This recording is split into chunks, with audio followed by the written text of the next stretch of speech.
D. Ward is an industry veteran, no doubt a good friend of many in the audience. He has some big news to share with us. You've known him for a long time as an EVP with Brixton, but I'm going to use his new title, or soon to be. He's now CEO and Managing Director at Marine Fasteners. D from Orlando, Florida. Thanks for joining us. Thanks for having me. Excited to be here. This is great news. You're one of those guys who it's just great to hear when you get the bump up. Yeah, I appreciate it. Listen, this is a great industry, and the reception from the transition between Brixton to Marine has just been nothing but positive. So it's really encouraging to have support within the industry. Now, I saw on LinkedIn, that's where I saw the news first, that the transition is official starting Q1 23, right? So you're just sort of taking care of all the details, cleaning up on the other end, getting up to speed on the marine side. Is that pretty much what it is? That's accurate. It's a good transition period for the Brixton side, finishing the year out strong, making sure that everything's buttoned up there to transition into the Marine Fastener side. The next 2 months will just be a little bit more of the transition, and come 2023, forging ahead on the Marine Fastener side. Now, does this mean that we're never going to see you again at the Fastener shows? No, actually, quite the opposite. So, actually, that's a great question. For a long time, Marine Fasteners has been not involved in the fastener industry in Correct. terms of what we know it. And that's one of the immediate changes that's going to take place. We're still going to have a presence within the industry similar to what Brixton has over the years, and I'm really excited about that. Good, because even Lynn was asking me, because we were looking for you at the last show and you were I couldn't find you there. Yeah, I was not able to make it with the announcement of the organizational changes. I also had a mandatory meeting that I had to be here for. So, and it was, it's kind of upsetting. Brixton had a brand new booth, and I was so excited to see it. The team looked sharp. They sent pictures the whole time they were there, and it was just a bummer I wasn't able to be at the show. Well, this whole bit of news is icing on the cake for us, because at FCH we've done business with Brixton for many, many years, and Marine Fasteners as well, early adopters of the FCH network. Plus, of course, most people know, and you can explain this to us as we progress in the conversation, D, but you're both Worth companies, and so it's just very good for us. And there's more to this as well. But before we get into that, I just want to say you're one of these people who we keep having these narrow misses, and I was really hoping to get to know you a lot better this summer by way of the Rugged Nutter, with the Rugged Nuts, the race we all did in Chicago in August. So you had to pull out of that. That didn't have anything to do with this, did it? Or explain all that. It was still a mystery to me. No, it did not. And I feel awful. I mean, you just pour salt in an open wound right there. Oh, no, we're quite good at that. Don't worry. Okay. Listen, I was so excited about that event. I know Bob Bear at Abbott, he had put all this together and orchestrated it. And I was in up until 2 weeks prior, and I had a scheduling conflict at home. It wasn't anything industry related. And I have 3 boys. They're all active in sports. And, when you have 3 of them, as parents, you go from man-to-man to zone defense at 3. So we didn't have enough coverage on it. And so I had to drop back and punt. And so I wasn't able to make it. Okay. That explains it. Well, Next time for sure, I hope. Yeah, oh, absolutely. And the videos and the pictures from that, the camaraderie, amazing. So yeah, I definitely don't want to miss that. Did you have a little regret there when you saw all that? Be honest. Oh, I had a lot of regret. Listen, I'm a competitive guy anyway. So, college athlete, I played baseball in college. And so getting a team together like that to jump in and do a team building exercise, that's right up my alley. So I had a lot of remorse. Well, I don't want to overdo it, but it's too bad you weren't there. I look forward to the next time. And I could see from your LinkedIn posts that you're all about the coaching model and so forth. And it's clearly served you very well in sports and in business. So you'll be a great addition to the team next year. Bri, before we move off of this, you this year at the Vegas show had a nice picture of the Rugged Nuts on the FCH booth. How did that go over? Were people commenting on that? Yes, actually. But at the time I took it, I couldn't find anyone, even though there was about 5 of them at the show. Not one of them was in the booths when I went round to show them the picture. But other people, when they stopped by to talk, they'd look at that, they asked about it and thought it was a pretty good idea, actually. Well, we got a lot of traction out of that. Plus, as Dee said, a lot of camaraderie and memories and so forth. So let's turn back to business at hand here. We've got a lot going on. And why don't you, Brian, rehash this question that you had for Dee while we were warming up for this conversation, because I think that's a great place to start. Well, the question I had really relates to marine fasteners. Always the great confusion we had, because it was sort of a worth company, but it sort of wasn't a worth company or didn't want to be. It was very confusing for us, and we could never understand the relationship between Worth, Marine Fasteners, and Brixton. I clear that up for us, Dee. I'll jump right in on that one. So Marine Fasteners actually started in 1984. Sole proprietor started in 2008 was the Worth acquisition. In 2009, Brixton, obviously a lot of people are familiar with Brixton as a metric only, primarily stainless, based out of Dallas, some long ties with the Worth family. And so when the acquisition with Marine Fasteners came in 2008, Worth asked Marine Fasteners to kind of take Brixton under its wing, so to speak, because it was stainless related. And so basically the sister company relationship began with Marine Fasteners and Brixton primarily because of the products that they sold. And so Brixton is a master distributor selling to distributors only, Marine Fasteners selling to OEMs. There was just a lot of synergies there in the products that they sold. Both companies are subsidiaries of the Worth Group, Worth Industry North America. And so Brixton is actually really an anomaly. They only sell to master distributors. They're the only Worth-owned company in the United States in the fastener industry that sells to distributors only. So interesting. That's the relationship with Worth, Marine, and Brixton. It was never really that clear to us. But yeah, it's interesting. One of the things during the acquisition of Marine Fasteners in 2008, because they were a very well-established company, because it was primarily stainless only. Yeah.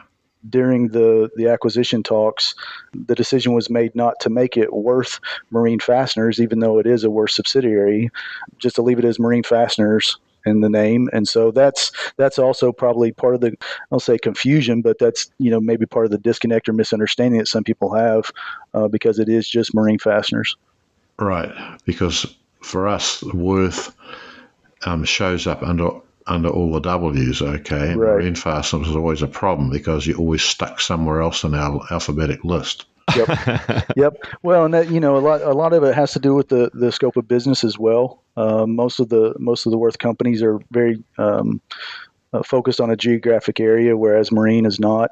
It's a national sales floor, and so there's some synergies and there's some non-synergies in that. And so it's a little bit different from the Marine side compared to some of the other Worth sister companies. So what are you doing to get yourself ready for this transition? You're going to be looking at a slightly different market, aren't you? So similar products, but a slightly different way of approaching it. Wouldn't that be true? Very accurate. So I'm doing a bunch of push-ups. I'm just joking, Eric. No. Do that too, Dee. Get ready, man. No, save that till next year, okay? Yeah, you're a workout guy. I know that, so I know you resonate with you. No, you're spot on. The master distribution business, after being with Brixton for 7 years, that was a well-oiled machine. Brixton continues to be a well-oiled machine, and we've made some huge strides in the master distribution world. Coming to the OEM side, it is a completely different scope of business. It's a different sales cycle. It's a different approach, a much longer sales cycle. And so, there's a learning curve there. There's a learning curve, not so much with the products and the product knowledge, but more so the application, the engineering. Not only that, just the customer base. Marine Fasteners sells a lot of the boating manufacturers, but in turn you got solar industry, and so those two market segments are just completely different. And trying to navigate that, understand that, and that's just going to take time being out with customers and having those conversations, and really leaning on. Got a really strong sales team at Marine Fasteners, and leaning on their approach with that as well. Okay, makes sense. More teamwork involved everywhere you go, Dee. You're not escaping it, but that suits you fine. What can you say about the stainless market these days? Might as well get a little industry insight while we're talking with somebody so knowledgeable as yourself. A lot of tumult in the industry in general, but what do you see specific to stainless that fully threaded listeners might be interested to learn? Stainless is a funny animal, and I say that because education to customers is a big deal. Especially on the distribution side, if you got a distributor that dabbles a little bit in stainless here and there, and it may be project based, that education is vital in terms of what drives the cost, how we bring it in, et cetera. And so, for example, everybody, primarily knows that the cost of nickel drives, the cost of stainless overall. And so we constantly gauge what nickel value is. It changes, within a 24-hour period, it's going to change several times. Right now, nickel is somewhere around the high dollar in the nines. That could change tomorrow depending on availability, on the raw nickel. Obviously, we look at logistics involved with that, but that's the main driver of the stainless side. From the distribution aspect from Brixton, we know the market is softening a little bit. We know that with the supply chain coming back, in recent months, that I would venture to say that most people are sitting on a lot of inventory, us as well. We've finally got a point to where we're sitting on a lot of inventory, but at the same time, in our opinion, it's a little bit too much inventory. So navigating that has been tough, to where last year we were scraping the bottom of the barrel, lowest we've ever been in terms of inventory levels, just hard to get, to now we're, at the top end of it and trying to navigate through that. So it's posed some challenges. I'm an optimist at heart. That's just who I am. The conversation is we're going to sell our way out of it. And I think that's a wise tactic. We just have to look ahead a little bit, see what the market's doing, and poise ourselves to be set up for success. How much material that you're dealing with comes from Europe, if any? Very little. So a lot of times we've got some European suppliers. They're in a way similar to Brixton. They're almost a master distributor in Europe. And so specifically on the metric side, nothing in on the imperial, but we do some spot buys from them, whether it's a fill-in on items that we need, that the mill's not going to arrive in time, or, it might be a one-off from a customer that we don't have stock on an item, or it is going to arrive later, whatever. We'll ping some of our Euro suppliers and get it in within a week via air, or we can put it on a cargo ship and get it in within, 6 to 8 weeks. So we do that from time to time. It's not, it's usually on one-off situations, or, depending on the customer's need. But we do have some very valuable suppliers in Europe that we utilize. I've been talking to some people that I know who bring a lot of material in from Europe, and they've been hearing some pretty scary forecasts for the coming months in terms of factory shutdowns and things related to all of these energy problems. That's one of the reasons I was asking you, Dee. I was curious if you'd heard anything, compare notes a little bit.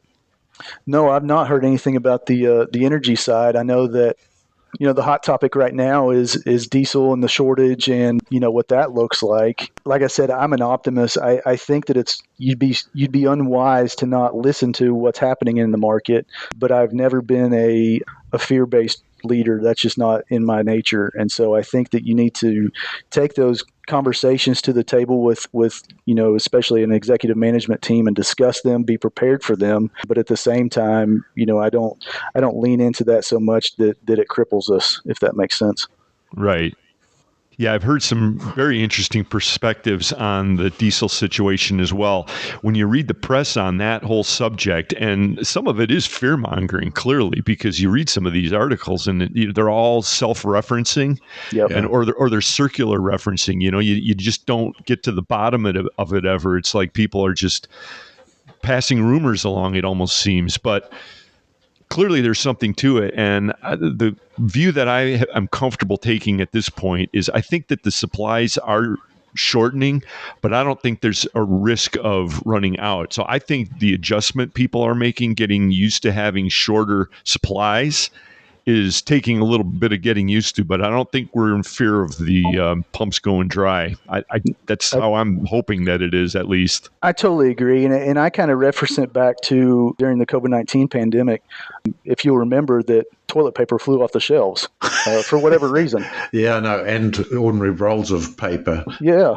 So you go to the grocery and you couldn't find toilet paper because, somebody might have 25 rolls in their house or 25, packages in their house. It was just a fear-based, I got to have it, I might run out. And so I think we're seeing a little bit of similarity here, with the media, or not so much the media, but maybe certain entities that will throw that out there in just to stir a little bit. Now, I do think it's valid. I do think that, as far as a diesel shortage, I do think it's a legitimate risk that could impact a lot of companies. But at the same time, you got to be careful and watch the narrative. Well, you mentioned that you didn't make it out to Vegas this year, and I didn't either. Fortunately, Brian and Lynn were out there doing great work for FCH and Fully Threaded. I want to ask you about your overall participation in the shows and with the associations and so forth. Traditionally, Worth in general was not the kind of company who was involved in any of that. And then a few years ago, you started coming on strong, and it sounds like from what you're doing specifically with Marine, and I'm also thinking that with Worth, you're going to continue to become involved and possibly even increase your involvement with all of that. Can you speak on that? Sure. So yeah, with the master distribution side with Brixton, my goodness, leveraging and networking and those relationships that have been built over the last 7 years are invaluable. I mean, they really are. Outside of the camaraderie, just from a business perspective, that was just incredible. The amount of time spent, the conversations had, the industry knowledge, going to these conferences and these shows and the regional associations, absolutely invaluable. So Brixton obviously is going to continue the trend, even after I'm out of the picture. But from the OEM side, on the Marine Fastener side, that's never been on the radar. Specifically, I've already had some conversations with the purchasing team at Marine Fasteners. That will be on their radar in 2023. That's something that we will definitely leverage. That's something we will dive into that's really going to be foreign to them, but I will spearhead that to the point that we will make it priority just because of the value that's in the industry. So now you have two different companies, both of which will be trying to hide when Lynn turns up with a microphone at the show. Okay. Well, listen, I have to say this. I had at the Midwest Fastener Show, every time I was the face of Brixton. That's what I call it at most of these conferences and shows. And so I would speak to Lynn or speak with you, Brian. And this last show I had Kurt Soderholm, my sales rep, with me in Chicago, and Lynn walked up and I said, "This is your guy," and put him in the hot seat. So it was amazing. I love it. Good. Yeah, keep your eye open also over there at Marine for somebody who looks pretty good at maybe climbing rope ladders and stuff like that. We've actually got several of those guys. They would be animals. So it'd be get them in on that. It would be great. All right, build the team, man. Absolutely. So also moving to Marine, you moved to a closer connection to our friends in SQL, don't you? Because Marine uses in SQL. Yeah, Marine Fasteners is, I believe, in SQL's oldest customer. And so actually I just talked with Bob Reynolds the other day on the phone. I'm excited for things to come. And SQL has done an excellent job for Marine Fasteners for many years. And so to keep that partnership, solidified is priority number one. And that's going to be our goal. I know we've got some things that we've already lined out for 2023 with some connections here in Orlando and also in SQL headquarters that we're going to try to line out together for 23 just to really kind of facilitate that between two companies to keep the partnership solid. That is great news. And yeah, we were very, very glad to hear that everything was going to maintain without getting too much into it. That seemed like it was on the bubble for a long time, off and on. So now it's good. And when you say connections, D, you didn't mean anything about direct connections, did you? Well, actually, it's funny. Brixton actually utilizes NSQL as well, and they have the direct connect option. Yep. Brixton has the Direct Connect. I brought that on board about 2 years ago, and we've seen significant increases in usage of Direct Connect along with our e-commerce platform. That NSQL actually mans our e-com platform as well, and so it's pretty seamless. Okay, so I'm going to give just 1 minute of background on Direct Connect, because for people who don't know, if you're an NSQL user and you want to use NSQL like a marketplace, you can do that with a small group of very, very high octane vendors. Brixton's one of them. And you can buy directly from your ERP desktop, and it's a great system. Now, FCH has a piece of software called the Scrubber, and we have one that's adapted to be used within that whole system. And it's like a software middleware. Most users never know they're using it, but it facilitates things in the background. It's just, this is good news to us. Believe me, we're smiling, D. Good. And there's also another part of it is that we, for those people who are Direct Connect, participants, the people who actually provide the stuff, such as, Brixton, we store their Direct Connect number in our system. And so when someone does a search on it through FCH on NSQL, one of the things we send back is their Direct Connect number. So if someone is looking at just doing a search, they're looking for something and they see something from Brixton, they can actually right click on it and they can directly move into Direct Connect from that ordinary search. You don't have to click on the Direct Connect buttons or anything. This is one of the fields we provide back. The beauty of Direct Connect is there's no separate entering of the POs. So, if you Direct Connect with, NSQL on one side to, let's say, Brixton on the other side, once those items are entered, one, you can add your own item number. So Brixton has the item builder as you go, so you can instantly create a cross-reference, so you're not having to look up the Brixton item number. You can look up your own and save that. But the beauty of it is that once you place your order with Direct Connect, it's done. So it's a little bit different from even jumping on the website where you create the order, then you have to enter the PO on, whatever ERP you're using on the other side. So it's seamless. The more advanced uses of that, you don't have to use an item builder. You can, for some of the companies, Star Stainless, Stelfast, you can just click a button and it will actually look up the part number, the bricks or the Stelfast part number for you.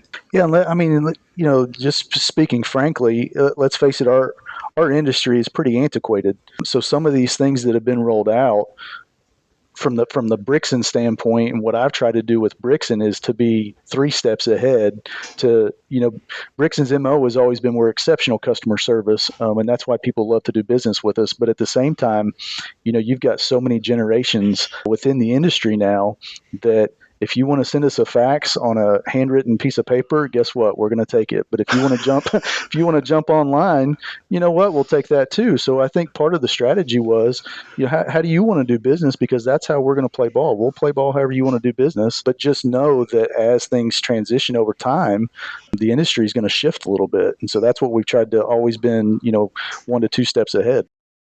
Yeah, well, we were much more high and mighty than you, okay? Because we decided straight off we were not going to accept anything relating to a fax number. We wouldn't even store those numbers for members. Perhaps that's why I'm not driving my Ferrari yet, okay? I think I had a carrier pigeon show up the other day with a quote. So we put it in. We're good to go now. I actually think we lost a couple of members back in 2012 or so. They were so irritated with us that we refused to take their fax number. Yeah, right. Sorry, man. Just not doing it. I will say this. We don't see too many faxes anymore. And it's amazing because some of the paperwork you have to fill out for, company data, they always still ask for the fax number, but we don't see too many anymore. Yeah. Brandy Bertoya from NSQL was on the Tough Nutter team. Yeah, I remember that. And she was not happy that I didn't make it. There were several that reached out, even some of my competitors alike. Were they busting your chops, D? Oh my goodness, yeah. Where are you? What's happening? Why didn't you come? What's going on? I thought you were going to be here. So yeah, it was very remorseful. I couldn't make it, that's for sure. But I did make sure that I told Bob, whoever else is involved for the next one, I will be there. Well, don't worry too much. I mean, you had a valid reason. I think the best one was Brad from Advanced Components. he was there, but he had a good one because he fell off a ladder, I think is what it was. And so right. Believe me, he got his share of razzing. Hey, listen, I told him he's going to have to come up with a different story other than just falling off the ladder. You got to have something that's more adventurous than that. But Brad and I will I promise we text, several times throughout the week.